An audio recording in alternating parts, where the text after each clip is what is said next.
இங்க ஒருத்தருக்கு ரோட்டோரமா ஒரு நாயை பார்த்ததும் பாசத்துல அதை கூட்டு போய் வளர்க்கறாரு. சில வருஷத்துல அவருக்கு கல்யாணம் ஆகி அவர் மனைவியும் அவரை மாதிரியே இந்த நாயை அன்பா கூடவே வச்சு பாத்துக்கிறாங்க.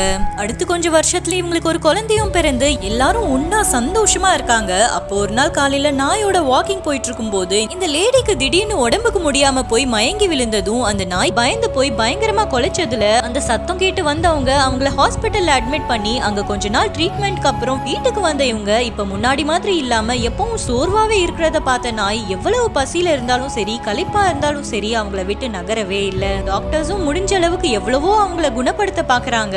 ஆனாலும் அவங்க உடம்புல கேன்சர் வேகமா பரவிட்டு இருக்கு. அன்னைக்கு நைட் எப்பவும் போல தூங்கும் போதும் அந்த லேடி கூடவே இருந்த நாய் கிட்ட நான் சாகுறத பத்தி பயம் இல்ல, ஆனா எனக்கு அப்புறம் என் பொண்ணை பத்திரமா பாத்துக்கோன்னு சொல்லி அந்த நாயை கடைசி முறையா தடவி கொடுத்துட்டு அடுத்த நாள் காலையிலேயே இறந்து போயிடுறாங்க. அதுக்கப்புறம் இருந்து அந்த பொண்ணோட துணையை ஒரு நாளும் விடாம தான் கடைசி மூச்சு வரை கொடுத்த வாக்க காப்பாத்துது.